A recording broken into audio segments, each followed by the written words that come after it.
Welcome to the ARC Fitness More Than podcast, a space where we explore the challenges and the triumphs of overcoming addiction and thriving in recovery.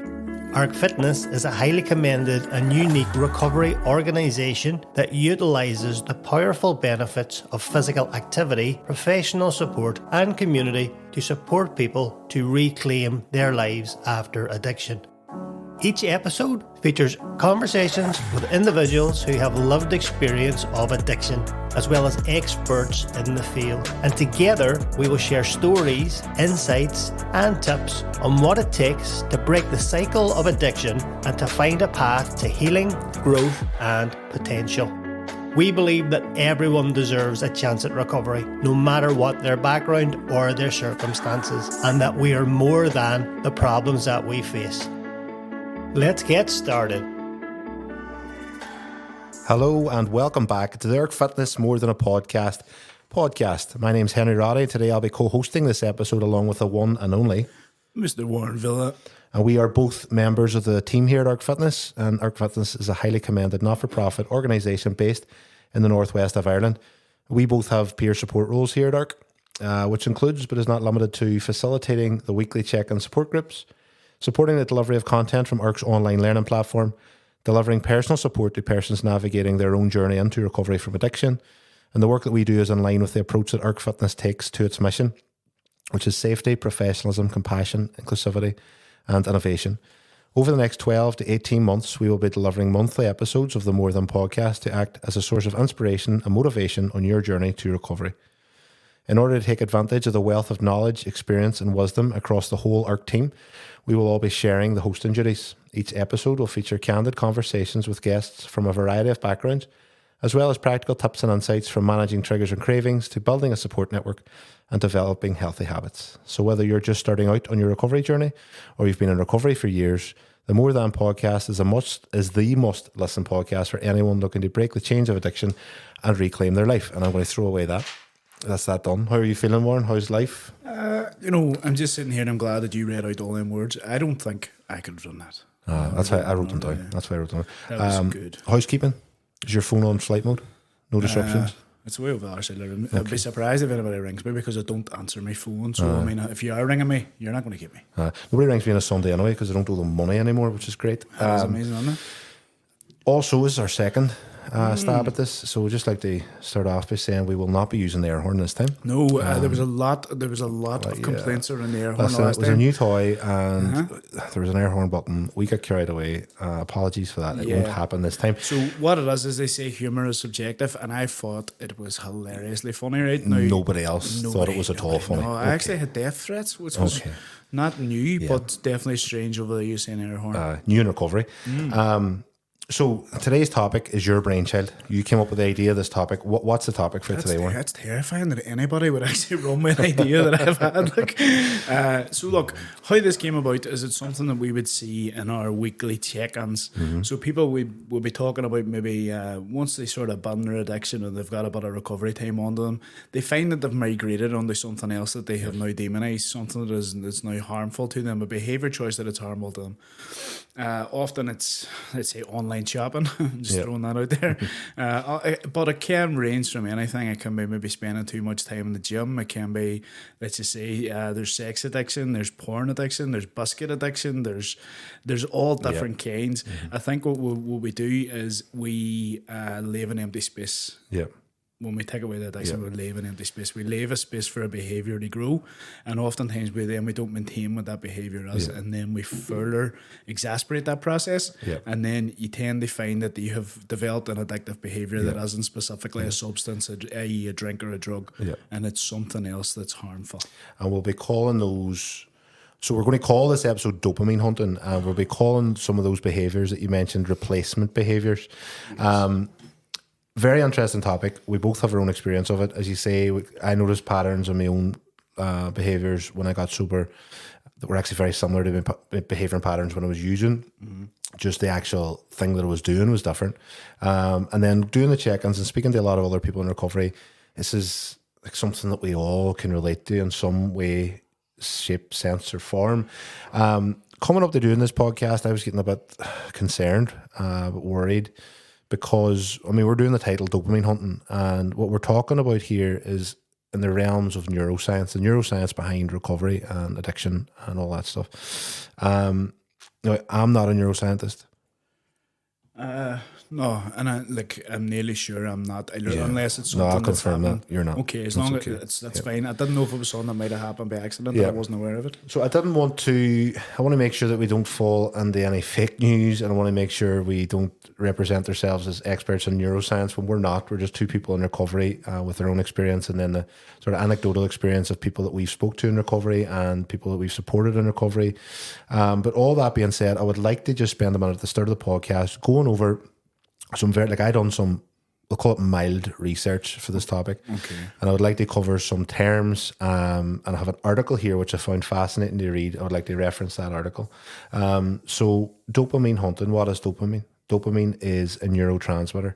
It's a chemical messenger in the brain that plays a key role in various functions, including motivation, pleasure, reward, and movement control. It's associated with the feelings of reinforcement, and it's also involved in regulating mood and attention. Dopamine's not the only neurotransmitter. There are many of them. I'm just going to name a few that I feel like are appropriate when it comes to addiction and substance use. Dopamine is the sort of the core one. We have serotonin, which regulates mood, appetite, social behavior. We have endorphins. They're the natural painkillers that are also produced during exercise, excitement, and laughter. There's oxytocin, which is linked to bonding, trust, and social connection. I think that's also known as the love chemical. Andamide, which is also known as the bliss molecule, it contributes for feelings of joy and euphoria.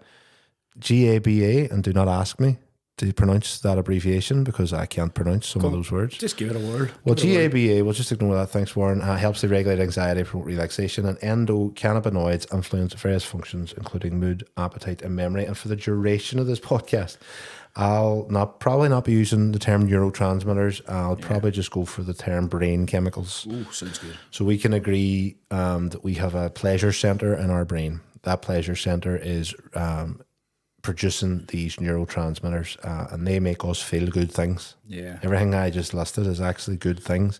It's important that our brains are producing them because we need them to feel good. How does it relate to drug use? Very quickly, I'm just going to go over some substances and the brain chemicals that are associated with them. So cocaine, for example, is primarily dopamine. Amphetamines is primarily dopamine. MDMA is primarily serotonin. THC affects, we were talking about those endocannabinoids that affects those transmitters.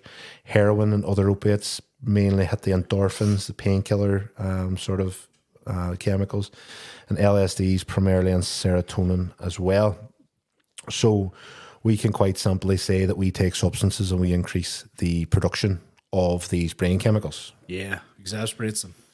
And that's why it feels good when you first do it. I mean, I don't know about nobody. My experience is, when I first took drugs, I liked the way they made me feel, which is why I took more. Now then, that would lead. I want to lead into this article that I stumbled across, and if anyone's interested in finding it, this article is called "The Neuroscience of Addiction Recovery," and it can be found on the website recoveryanswers.org. Lengthy article. The latter stages of the article get very, very technical, and I don't really have any need nor want to understand the finer workings of the human brain, but we can increase our self-awareness by understanding some of the basics. And I found it interesting that this article, I'm going to read some quotes directly from it now. At the start, it says that there's 3 key points in this topic.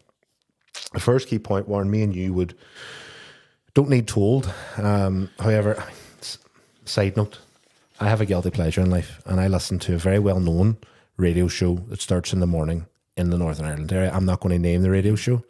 You better not. We're not going to say the name, right? It's Car Crash Radio. Yeah. Is what it is. It's terrible. I love it. Let's call this segment Henry Wants to Be Annoyed. Right? Aye. So you fancy being annoyed first thing in the morning, Monday to Friday. There's a radio station you can listen to that'll get you wound up, Now, the reason I bring it up is because addiction is such an increasing problem in our society that it's a topic of discussion on this radio show quite often. And every now and then, somebody will ring up and they'll share their thoughts on people who suffer from addiction, and it would make you want to cry, Warren. Okay. It would make you want to cry. These people need to just stop. They're choosing to use these drugs, blah, blah, blah, blah, blah. Old stigma that we know is null and void. Settle down, Karen. So settle down, Karen. So the first topic, the first key point that this article puts across, puts to bed a lot of that stigma. And the first key point is, quote, some characteristics of addiction are similar to other chronic diseases. So just as cardiovascular disease damages the heart and alters its functioning, addiction changes the brain and impairs the way it works. They provide some pictures of a heart that's healthy and a heart that's not healthy. And you don't need to be a scientist to say that that picture looks different than that picture. They're two different things. Likewise, there's some pictures of a brain that's dealing with the effects of, I think it's cocaine use, and a brain that's not. And again, you don't need to be a scientist to say that that picture looks different than that picture. Different, yeah. There's something going on in the brain. It's not a myth. It's not somebody just waking up in the morning and choosing to destruct their own life. Yeah. When you're in the midst of addiction, your brain function's now impaired. Mm-hmm. So the second key second key point in this article goes on to explain some of that impairment. And I'm going to read it out. The brain experiences pleasure from many different things we do in life. Eating a dessert, having a sexual encounter, playing video games, etc. This pleasure is signaled through the release of a neurotransmitter called dopamine. That dopamine is released into the pleasure center of the brain. Generally, this is a positive thing. This ensures that we can receive pleasure from doing things that are necessary for survival. However, dopamine is also released into the pleasure center when we use substances, nicotine, alcohol, heroin, all substances and behaviours. If there's a positive feeling, probably has dopamine related to it. So the problem is in addiction, addictive drugs can release significantly more dopamine than non-drug related rewards do, and they do it much more quickly and much more regularly. And this means that addictive drugs create a shortcut to the brain's reward system by flooding the pleasure center with dopamine. The problem is that over the time, the brain becomes more resistant to dopamine. We'll call this tolerance. You become more tolerant towards dopamine. Yeah. And the brain's doing that to try to account for the excess levels that is being produced when you're using drugs. So the effect that this has is that individuals who develop a substance use disorder will find that over time, a substance will no longer give them the same amount of pleasure as before, and will subsequently have to take larger amounts of the substance to feel any effect. Yeah. And then it goes on to explain that there is a difference between liking a substance and wanting a substance. So at the start, maybe you like it. I take that drug. I like the way it makes me feel. Yeah. But as you go on through your journey of addiction, your dopamine levels are peaking that much. It's lowering your tolerance to it. And then you get to the point where you don't actually like taking the substance anymore. Yeah. You crave taking the substance because you need that level of dopamine to feel normal now. Yeah, what we would describe as a maintenance phase. For you maintaining an existence, not actually getting high, not actually wanting to get high, wanting to be able to move about your day as normal. Yeah. You're taking drugs to be normal. Yeah. And I can relate to that. When I got into recovery at the start, I attended a non-ARC related support group before I found ARC. And it was a bunch of men. A lot of them had long-term sobriety. It's maybe a bit heavy-handed compared to the ARC approach. But a guy panned me down at one of these and he told me, could I explain to him what I enjoyed about using drugs at the end? Not at the start, whenever I say, oh, I used to take drugs, used to like them. What did you actually enjoy about it at the end? And I broke it down. And I discovered that, so let's just say, for example, at this stage of my using, I hadn't looked towards abstinence. I had just thought cocaine is destroying my life. I need to stop using cocaine explicitly. So there might have been a period where I didn't use cocaine for 7 days. I might have been drinking. I would have been in the bar drinking during that time, but I wasn't using cocaine. And rest assured, during them 7 days, I was craving cocaine. And it was a mental battle. I was always having to convince myself, don't take it, don't take it, don't take it. And I would eventually lose the battle. I got tired of fighting myself and I just gave in. I said, right, I'm going to take it. And then it'll be a bit peaceful because my brain for 7 days has been battling. Now I've admitted that I'm going to take it and my brain's not battling anymore. It's peaceful. Yeah. Then I actually got excited ringing the dealer. Uh-huh. I got more excited driving to pick up the drugs. Of course. My excitement peaked when they were in my pocket and I was leaving. I was on top of the world. And the second I took the first line one, hell. Uh-huh. it was like getting on a train. I didn't know when it was going to end. I didn't know, was this going to be a 2-day binge, an 8-day binge, 20-day binge? It was horrible. It took me back to the very, very feeling I had the last time I used it at the end of a binge when life was absolutely miserable. I had no money, blah, blah, blah. So I didn't enjoy using the drug anymore. It was the dopamine I was giving my brain was the only enjoyable part of admitting, right, I'm going to go do it. And then actually doing it was miserable, you know. So that's sort of my experience of that. And the final key point in this article before we just sort of break on the more of a discussion is good news. The brain can recover, but it takes time. So the neuroscience of addiction recovery is an exciting and emerging area of research. There is evidence that the brain does recover over time. And there's images. And the images I found were fascinating. The images on this article has an image of a control brain that's not affected by addiction whatsoever. And you can see the activity in the pleasure center of the brain.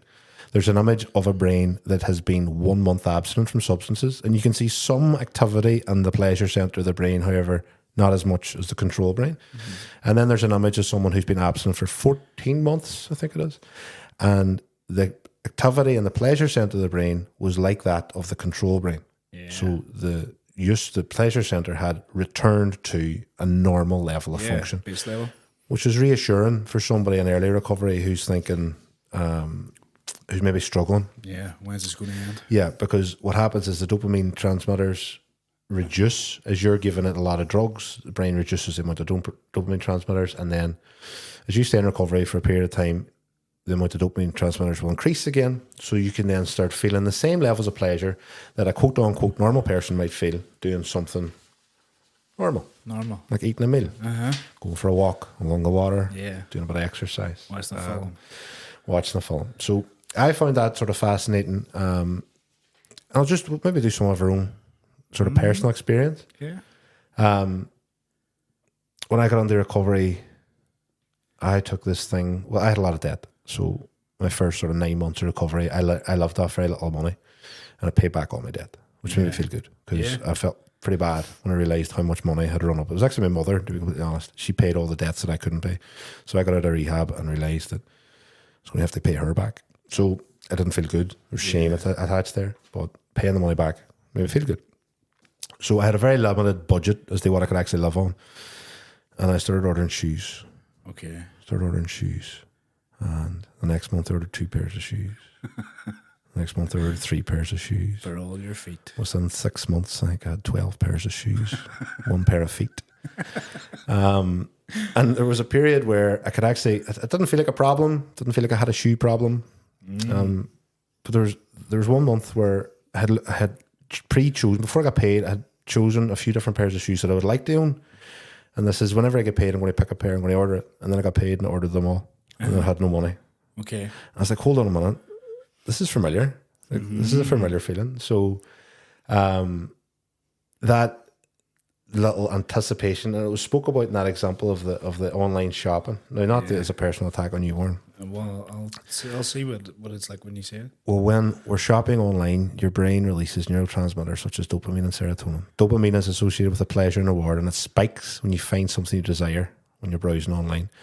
Serotonin, on the other hand, contributes to the feelings of well-being and happiness, which can be stimulated at the anticipation of receiving a package or the satisfaction of finding a good deal. Yeah. Does any of that relate to you, Warren? It does. But before we get on that, I'm also wondering, does that relate to the process of going to buy a bag of something? It's very similar, isn't it? Isn't it? It's Very the same similar. sort of process. It's the same. There's a pattern there. I have to get this thing. Yeah. I've now got this thing. Yeah. Now, why did I buy this Yeah. thing? Yeah. Is that a process that happens with your shoes? When you get the shoes, is it still gratification for getting them? Or is it a thing where you go, I've only got 2 feet. Why do I need 129 slippers? Well, they pick you up on that. See, when I received all the pairs of shoes that I ordered impulsively, I felt quite bad. Because the dopamine, let's call it the dopamine induced feelings when I hit order, they were 4 days in the past at that stage. Of course. I couldn't remember what that felt like. All I knew is that there was 3 parcels at my front door for 3 pairs of shoes and no money in my bank account. I didn't feel great. No. I didn't feel great. And it's a similar process for me, as you mentioned. Whilst in addiction, let's just say my credit rating was less than stellar. Yes. I think I would have had a bargain strap and a 10p mix. I would have probably have to leave one of my wains in the shop, Yeah. taking back my money. So when I got into recovery and obviously started doing all the recovery stuff and covering all the bases and paying all my debts and, you know, behaving like an adult, let's say, I'm not going to say normal person because I don't know what a normal person is. No, look at one. So I found out then that I actually had a credit rating, and the credit rating was okay. It was getting there. It was quite good. And around this time, the PlayStation 5 had come out, and I couldn't get one for love nor money nor credit rating. But there was a catalogue that had them, and I signed up the catalogue. And I remember trying to sign up the catalogue before just to get stuff to sell it off. They obviously put whatever it was up my nose. And I could never get one, but suddenly I had a credit rating, and I could get this catalogue. I could get this money in this catalogue. And then that sent me on this spiral where I decided that I wanted to see what other methods of credit that I could possibly get. So I signed up to everything on the sun, more catalogues, PayPal credit cards, Amazon accounts, everything. Now, I didn't need anything. My recovery was grand. I was going to the gym, I was coming home, everything was great. But suddenly here was all this stuff in front of me that I could spend. I never had money to spend before. My money used to go to a random selection of people around the town that sold substances. So then I had all this money to spend, when I had to spend it on. I'm a video game nerd, I'm a comic nerd, I'm an action figure nerd. This is stuff that people know. These things cost money, so I just started to buy them things. If I seen it, I went, I'll buy that thing. And it was the same process. I need this, I'll buy this. It lands to my house. Why did I buy that? Oh, here's another one. Do you know what I mean? Oh, a piece of candy, oh, a piece of candy, oh, a piece of candy.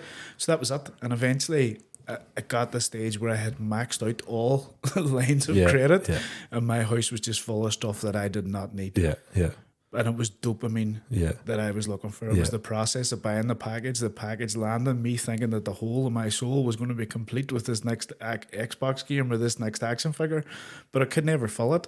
But it didn't stop me trying. I think at the start of that journey is actually a very empowering and enjoyable part of recovery.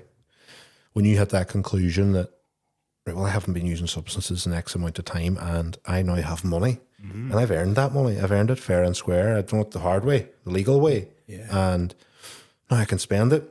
And I think that's a really important part of the journey. There's absolutely nothing wrong with it. It's fun. Like I say, get self-respect back. Go out and earn money and spend it on someone you want. I can feel worth something now. But as you say, we have this tolerance towards dopamine that we've built up, and just going out and buying that one pair of shoes or that one action figure or that one game, for me, doesn't really scratch the itch entirely. And I think we should drop the word that's going to be a key thing in this discussion: balance. Ooh. Somebody said to me when I got into recovery, you just need to find balance. Calm down, Mr. Calm Miyagi. down. You're doing too much of that. You're doing too much of that. You need balance.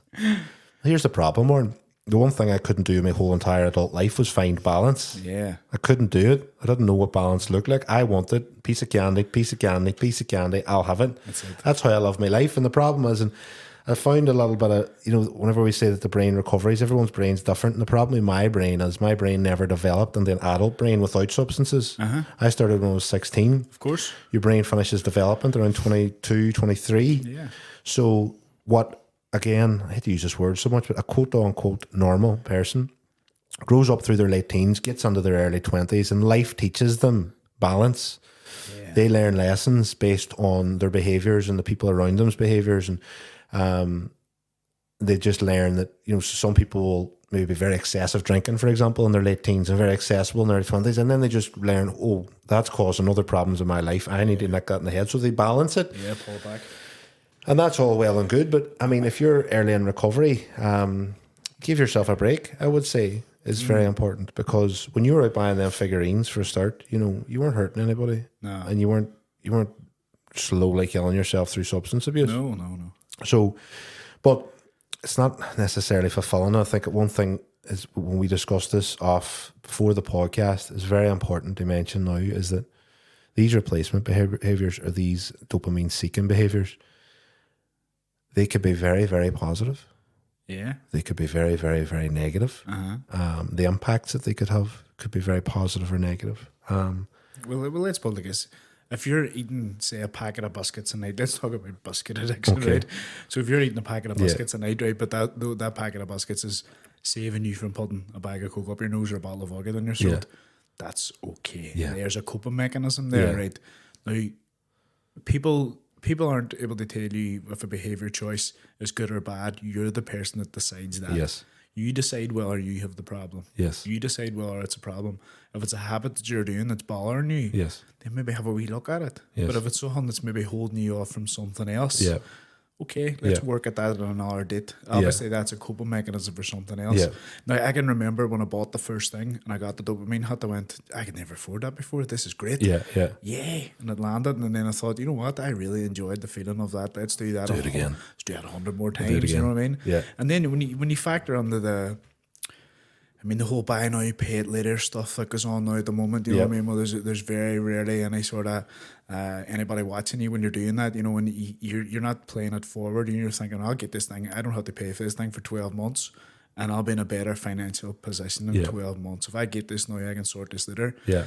12 months comes in pretty quickly. Yeah. And then the next thing you're going, Yeah. right, where am I getting this $2,000 out of Yeah. for a motorbike that I haven't learned to ride yet? Yeah. You know Yeah, what I yeah, mean? yeah.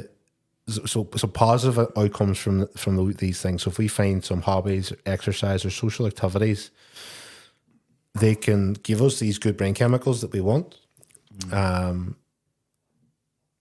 But if we get too carried away and we're, again, that balance word, and we're not balancing them. Gaz, I'll use Gaz as an example that he quite openly speaks about. Whenever he first got on the recovery, he went a bit CrossFit mad. Yeah. Exercise is one of the best things we can do in recovery. Gives us all the brain chemicals. This ARC is founded on movement and exercise. So this is a really, really, really good thing. Gaz, somebody says to Gaz one time when he was early in recovery, sure, you just swapped your addiction out. No, you're addicted to CrossFit. Now, Gaz was slowly damaging his life, damaging the emotional health of the people around him, on a slow journey towards the end of addiction, which can be very, very dark. Yeah. And he swapped that out for burpees and pull-ups. Why is that a bad thing? You know, that's not a bad thing. Nobody likes burpees. Like Yeah, well, yes, that is a bit weird. But over a course of time, through his journey and his recovery, he had to come to the conclusion himself that he needed more balance in life, and that just going to CrossFit as an existence wasn't enough to find what his happiness, as find his own version of fulfillment. And that was his journey that he took. And I think it's important as our campaign this year about recovering together and socially and as a cultural, figuring out what we have to do to help people in recovery. It's a journey. Yeah. It's a journey. And I had to buy all those shoes to learn that lesson.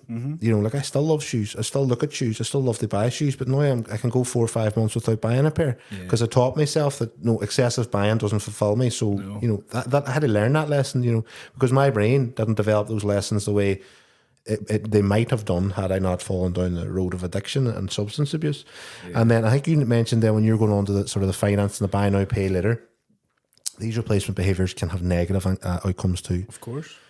Like negative outcome is if you do, so if I had been using a credit card for all the shoes that I bought and I had lost control of my shoe buying and I ended up in far more debt that I could pay off, it's a pretty negative outcome. Yeah. It's going to put financial strain on me, financial strain on my relationships, and Financial strain leads to stress. And I don't feel good anymore. And What was an old coping mechanism that you used to use to feel good? I can go get a bag of something and I can just detach from all these feelings and not worry about them. Where we need to be mindful in our own recovery journey on these replacement behaviours is if they lead us back to the situation we were in when we felt like using was a better option. When life was so bad that we could justify using, even though it was pretty bad, the feelings were bad. We could justify it, and we use that the TED Talk, the Rat Paradise. Yeah. Google TED Talk Rat Paradise, and you'll find a guy with much more expertise, letters after his name than me, and he explains an experiment that was carried out in real life at some stage in human history. And this experiment took a load of rats in a cage, just a rat in a cage on his own. And he had 2 bottles of water. One was laced with cocaine and one was just water. The rat took the cocaine, kept taking the cocaine, overdosed from cocaine, died. Then they took a cage full of rats.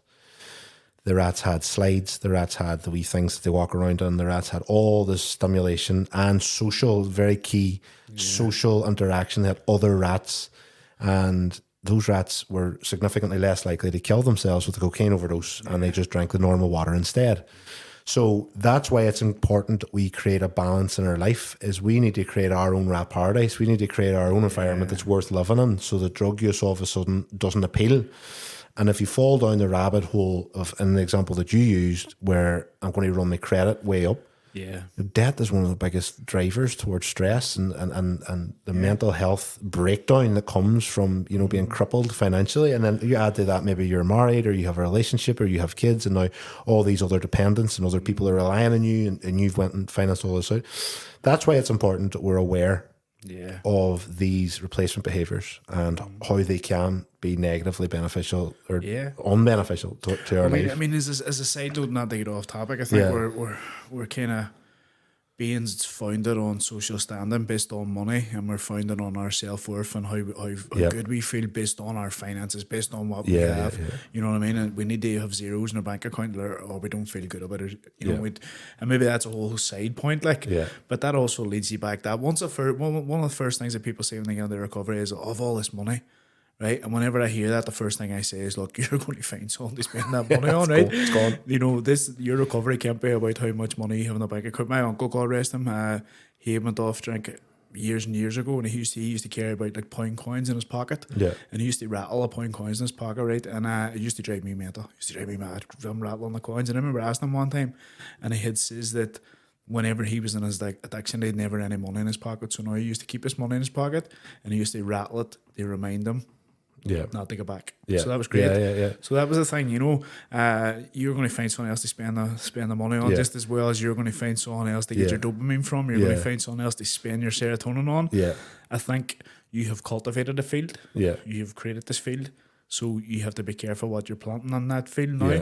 Weeds can also grow in that field.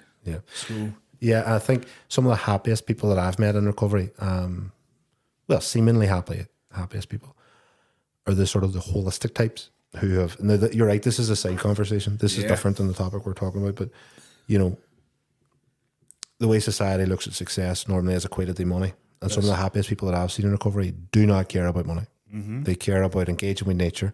They care about social involvement. They care about good causes that they can contribute to and make themselves feel good. Crystals and cold water, baby. Crystals, cold water, sage, that whole stuff, you know. And that is something that I've been doubling and dabbling in, but certainly not the topic of this discussion. So we'll not get hung up on it. No. But I mean, there's other behaviours out there. I'll tell you one. You know, gambling addiction is just as destructive as substance addiction.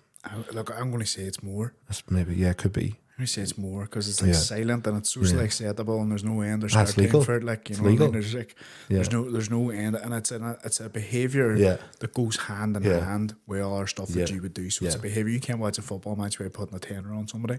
So now you can't enjoy a football match without gambling. So it's the same boxing, snooker, whatever it is. It's like it's this one that goes hand in hand. And it just lies on the surface. It's actually socially acceptable. There's no end or start time. It's on your smartphone sitting in front of you. You don't have to wait for somebody to get out of your bed. You bet you can do it whilst you're sitting there in that chair. It's a dangerous one, and I, at one stage, the gambling had never been a part of my addiction story. So when I got never had the money for it. Oh, it's a true story. Happy where it hurts there, Warren. But I had never fallen down that hole, and in recovery, I was in the bowling alley one time, and I went on what I call the adult machines in the back, and I had put a few pound on, and I think I spent £10. I think I walked out with 40. Felt great. Felt amazing. Now, on the way to my girlfriend's house, you drive past an institution that specialises in these adult machines. And I'll tell you now, every time I drove past it for the weeks preceding it, there's the pull. They were calling me. Sure, if I put 10 in, I get 40 in. And thankfully, I was doing enough engagement in recovery, and I was in a social environment with enough people in recovery that I had the self-awareness that this was happening. This is an addictive behaviour that is now calling me. You know, there's dopamine in that building. Come on, the rodent in the water bottle. Come on and get the dopamine, Henry. You know, it was calling me on the way past. So what I did is the same thing I did with the. It's the same structure of advice that I would give somebody trying to stay off the substances. I had a support network. I spoke about it. I says, you know, I want a few pound a machine, and now all of a sudden I'm wanting to gamble. And I had the self-awareness to say that, oh, this is happening. You know, I think that's why sort of this subject is important, because we speak about people all the time in early recovery, and you know, it's eating, or it's relationships, or it's sex, or it's gambling, and all these things seem really appealing. And what's appealing is this void of dopamine, this tolerance of dopamine that we now have. There's a potential solution to it, a short-sighted, short-term solution that will give us dopamine in the moment, and that's appealing to us. You know, now likewise, as we say, like the exercise, but is one of the most helpful ways that we can release these good chemicals, you know. And if somebody, what if I over-exercise? What if my whole recovery, tell me this, my whole recovery, right, is based on, not necessarily talking, not the social aspect, not the self-awareness, but my recovery is based on I go for a run in the morning, I go to the gym at night, and then I do yoga before bed. Cool. Is it working for you? It's working for me. What happens when you get injured? I tripped and fell. I was running. Now I'm left in the hunt again. I'm back in the cage on my own. Okay. With no, and there's why a perfectly positive, healthy replacement behavior could become unhealthy very, very quickly. Which is why we need balance. Which is why we need multiple. You know that one thing that I couldn't do and I still can't do. And let's be honest, we're talking about this topic, and I need to declare that I'm not talking as a person who's overcome these addictive behaviors. Yeah. Far from it. These replacement behaviors are the day-to-day challenges that are in my recovery now. It'll be 3 years on in April. Yeah. Overeating. Yeah. Secret eating. I'm gaining weight at a rapid rate. I don't fit into a lot of the clothes that I fitted into 2 years ago. And being unhappy. Being unhappy about it. It's dragging me down. Being unhappy about it. So you're unhappy whilst you're in your addiction? Yeah. Strange. And I'm getting to the stage now where I'm going about my day-to-day routine, and the extra weight that I've put on is making it harder to do my day-to-day's work. Yeah. And it's actually come to the forefront, maybe just from researching this topic. It's really brought it to the forefront. It's not something I've been unaware of, but like there's an answer there. Yeah. You know, I went through a stage just before Christmas where I had lost a bit of weight, and I'd done it with a bit of discipline. Oh. Very hard to do at the start. And balance. And let's go back to that anticipation thing. So when I break down, I'm driving my van about, I've had my breakfast. I'm aware that I'm about to drive past a certain shop. Yeah. I'm aware that shop is currently stocking white chocolate cream eggs. Lord. Dopamine's hit me because I've thought about having it. Yeah. When I eat the white chocolate cream egg, I feel really bad, Warren, because I know that I should be reducing my intake and that's not helpful calories and it's sugar and I don't need it. But my God, it feels good on the way to the shop to get it. You know, so I'm falling into that dopamine trap of anticipating a behavior that's actually not good for me and it's not good for me long term. Yeah. So surely the answer to that is the self-awareness and the discipline. 100%. It's demonizing the behavior. And I mentioned secret eating there. You know, that's a key thing. Yeah. I'm not talking to people about it. My recovery friends don't know how much I'm struggling with. Yeah. Which gives the power to the dopamine draw, you know, because I've nobody to be accountable to. Accountability is very important. And you know what happens when you tell people about it too? I have to take action. They're aware of it. Yeah. You know what I mean? And then when you're doing it openly in front of them, eating a cream egg. Yeah. Before there's nothing on that. Yeah. Whilst you're sitting eating a cream egg in front of people, they go, "Oh, I thought you were off them cream eggs." Yeah. Then you go, "That's very judgy of you." Yeah. You know what I mean? Yeah. It is about speaking about it. Yeah. Once you speak about something, you take a power away from it. Yeah. You put it out there. Here's the thing that's bothering me. I am finding it hard to, let's say, stop X behavior or Y behavior. Yeah. I might need a bit of support here. Yeah. Yeah. And that's the same advice that I've literally heard you given to me in my early recovery when I was talking about cravings for alcohol. When I was talking about these notions coming to my mind that I would like to drink, maybe 3, 4, 5 months sober, whatever it was. And that's the same advice that you would give someone. So we have I have the knowledge and the ability. It's putting them to good use is the thing. And it's at the point where, for a long time it was like, I'm overeating, I'm gaining weight, but you know, life's better now and I'm not using drugs, blah, blah, blah. But the balance is tipped now where the negative outcomes of the replacement behavior are becoming problems in my life. So I need to take action. Yeah. You know? I think at the ground level, awareness is the best place to start. I think that is where you started from. I am aware of this behavior. Yeah. If it's something you're just perpetrating and just going through and it's not bothering you and you're going, I'm unhappy. I don't know why I'm unhappy. Why is this annoying me? Yeah. What is it that's annoying me? your awareness is the best level of changing the behavior going forward. Yeah. Say like triggers or cravings, you Yeah. can't control that trigger or craving, but Yeah. you can control what you do with it. Yeah. You can control the awareness that it is a trigger. You can control the awareness that it is a craving. Yeah. I know why I'm feeling like this. Here's what I should do about Yeah. it. And we all have that. We've that built into us. We know exactly what we need because we are us. Yeah. Nobody can tell us what, but we tell our people what we need. Yeah. So then we can also tell our people how we change the behavior. We know deep down what it is we need to do, and it's just having the strength and having the support to continue that motion forward and change it. Now I'm saying that, and when I go home today, chances are I'm going to be scrolling through my phone and I'm going to see a figure that I want to buy, right? And then I'm going to go through the whole process. I go, right, if I get this now, I'm going to get a wee dopamine spike because I bought this. Then I'm going to think, what could the money have been spent on? And then if I do go through it and it does land, I go, and throw it to one side. Yeah, so you mentioned the managing triggers and cravings, and it's about really establishing a coping strategy. The self-awareness is so important. So I have the self-awareness that I'm having a craving or I want to eat a white chocolate cream egg, whatever it be. Now I need a coping strategy. Oddly specific there. Well, I don't want to trigger anyone else going through the same problem. I'm not going to talk about them. But so I can have a coping strategy. Now the coping strategy could be very simple. I know people who sometimes had a wee elastic band. I think it's negative reinforcement. It's maybe not the best thing, but an elastic band I pulled around, and as soon as you're honest with yourself and say, "Oh, I'm craving that," bang. And it's so you pull the elastic band, give yourself this thing, and it sort of snaps you out of it. Yeah. I'm not up for that personally. I'm not up for the negative reinforcement side of it. Self-harm? Is it self-harm? I'm not up for it. I wouldn't promote it, but that is some people's coping mechanisms. My coping mechanism recently has been, there's a guy that I work with. He's not in recovery, but he understands me. He's known me a long time. And I rang him one day recently saying, "Go and just tell me not to eat food." I says, what are you on about? He says, I'm about to stop for food here. And I sure really shouldn't. He says, "Don't eat food." Now that didn't fix it, but taking it out of my head, you said it. What to do? No, but you said it.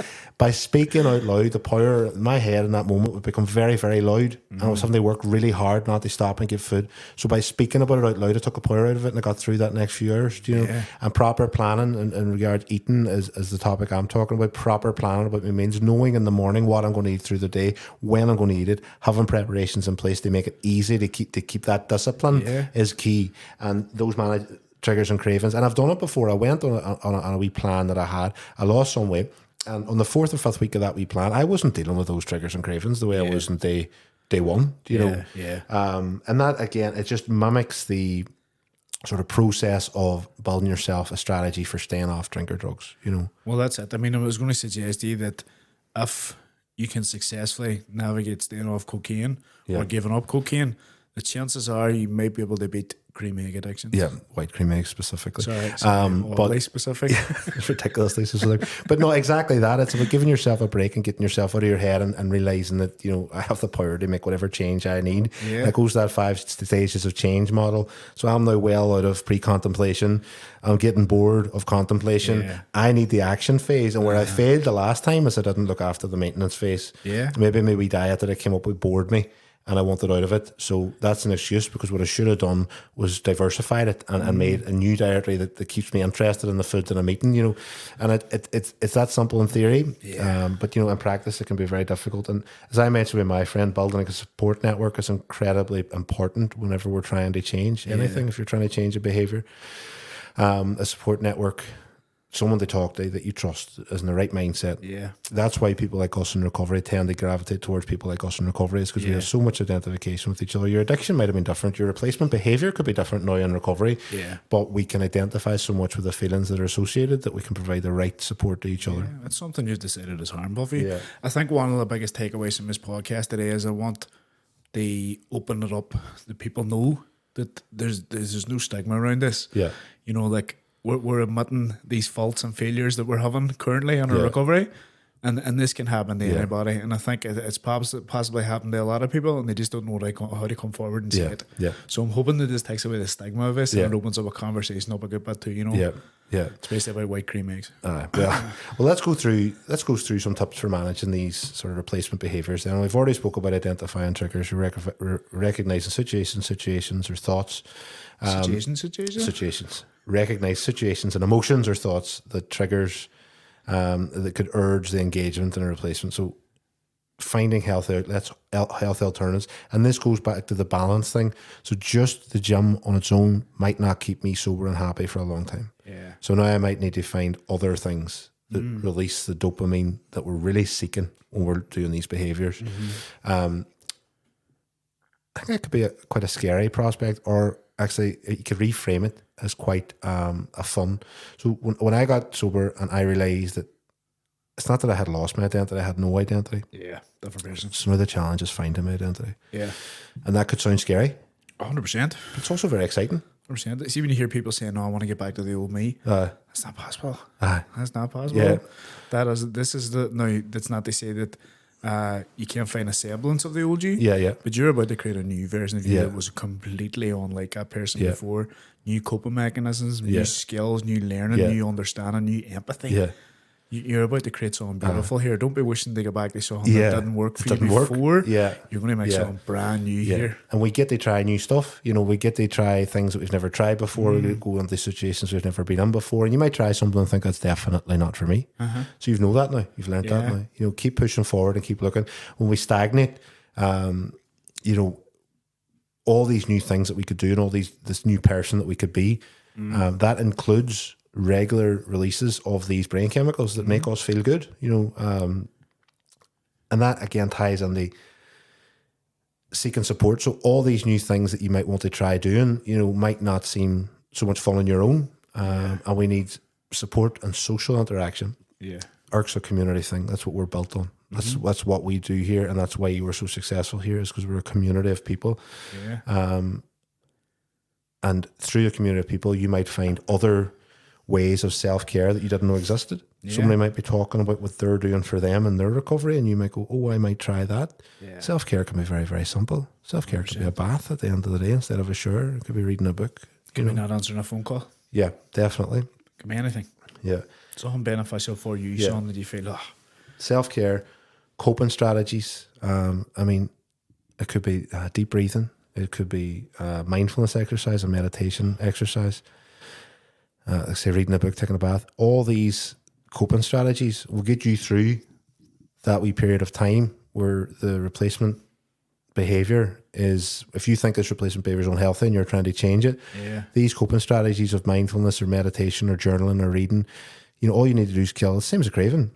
You get through the next hour or two, and that thing that you really wanted to do again. That's not to say that you can't go order a figure next week, but you've ordered 2 figures this week, and you've decided you're not going to order a figure.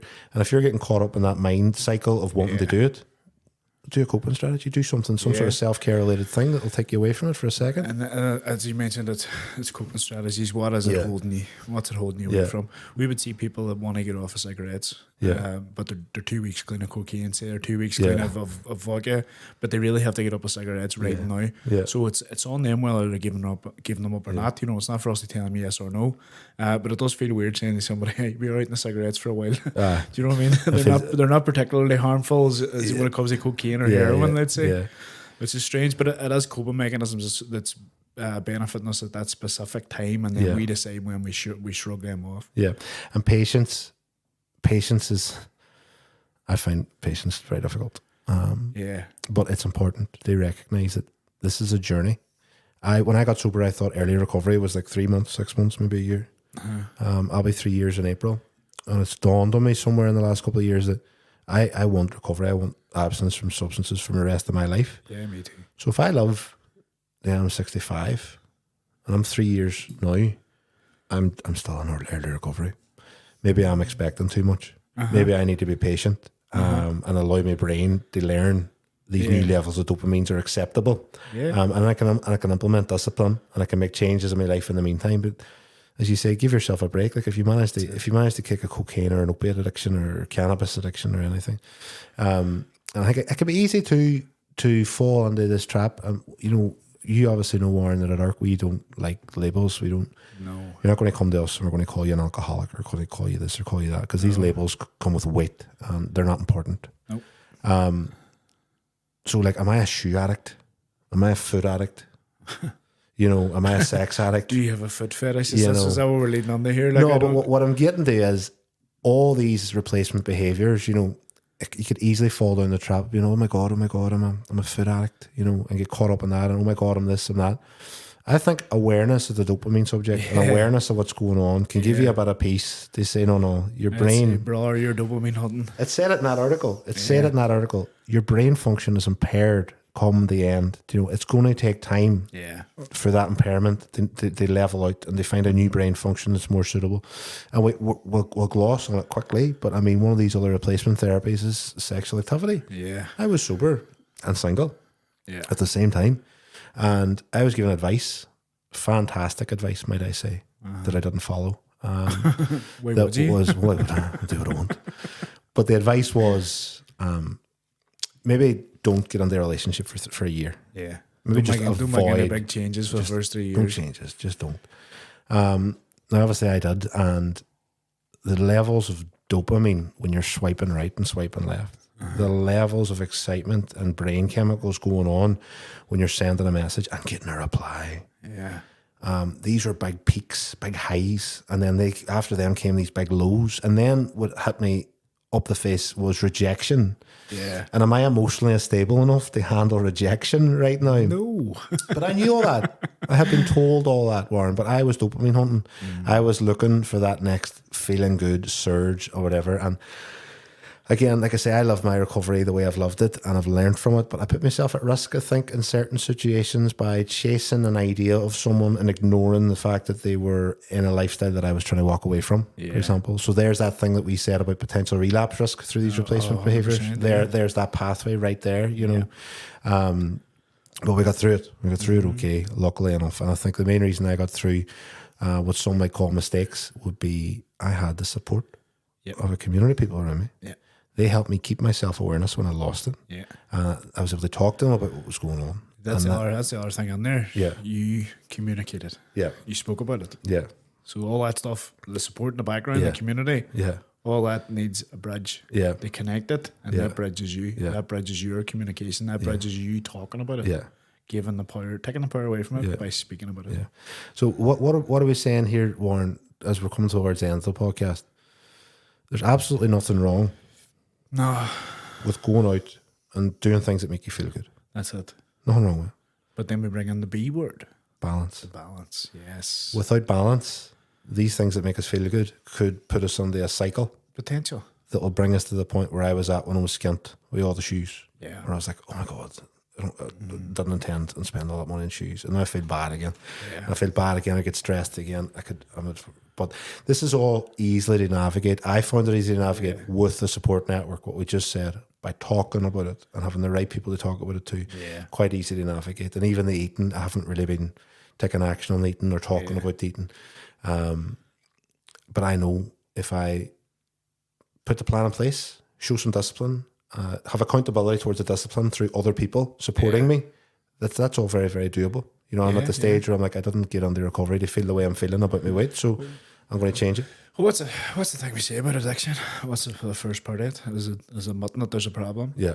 I think that's it. I think it's simplicity just there. It's admitting that you have a problem with this dopamine seeking behavior, that this behavior choice that you're doing that's upsetting you, that you can't find a way out of. It's admitting that there's a problem there, and then let's make a course of action. Then let's see what we can change. Let's see what worked for you in the past to get around our methods of addiction, and now let's see if we can apply it to this. Yeah. Now, what is prefix at the start that this is a podcast with experts and people we loved experience. So it's clear that we are the loved experience. We're the loved experience. Do you know what I mean? We are not experts in this field at all. We are just two fellas that's going through the same behaviour choices that we're talking about constantly here. And it's something that we're going to be overcoming. It's something that we're going to be putting into practice. It's something that from this conversation today I've learned about you. I'm sure you've learned stuff about me that I hadn't told before. So we've created a support network here. We've created a conversation here where I can go, Henry, I'm thinking about buying a new Hulk figure, and you're going to text me back and tell me to wise up. No, I'm going to buy it anyway. Yeah, of course. I'm going to feel bad about it, but then I'll not buy it the second time because I've realised that was something that I should have put in place there. And it is, as somebody who would have the comfortableness with you to say, Warren, wise up, that's fine. But it's your journey. Nobody tells me to wise up. It's your journey. And I'm not going to tell you that you done wrong by buying it. And you come back and say, I bought it anyway. I'm probably just going to ask you, well, do you feel better? Did it work? Yeah. How do you feel? How do you feel now? And then you'll admit to yourself that it did make you feel better, which is your learning to manage your replacement behaviour better. Yeah. That Hulk figure did not make me feel good, but this Spider-Man figure might. I don't know. No, obviously it's something I've been aware of. It's made me miserable for this last while. Here's why I want to talk about it. Here's what I'm going to do to change it.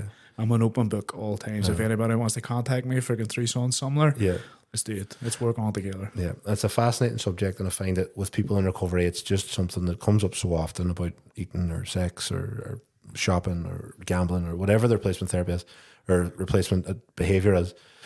Everyone can relate to having one. And I found it a fascinating subject. As I say at the start, I was a bit worried at the start because there's neuroscience here. But we've dealt with the lived experience sort of side of this. And what I would say is if anyone's listened to the podcast and has found this sort of topic interesting, would you like more? Would you like a neuroscientist here? Maybe speaking to Gaz instead of us because he knows more bigger words than we do. Yeah. But as a podcast, if there's an appetite for it, by all means, reach out to the social media platforms that ARC exists on.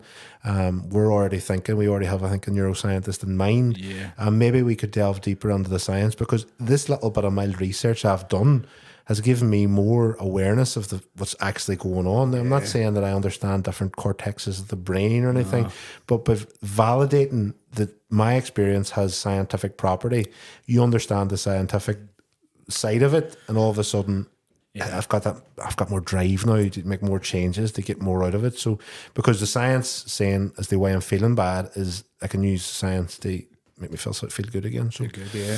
I would like another part. I would like a deeper delve into the neuroscience of addiction on this podcast, and I hope you guys would too. And it's something we'll definitely be looking out for.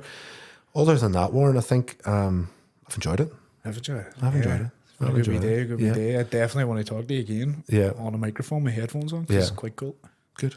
Well, we look forward to doing it again. We hope you've enjoyed listening to this podcast. We hope we haven't gone on for too long, but we've both enjoyed being here. And I'd like to thank you for listening and just keep an eye out for the next episode, normally released in about a month's time. Thanks, guys. Bye-bye. Thanks, bye.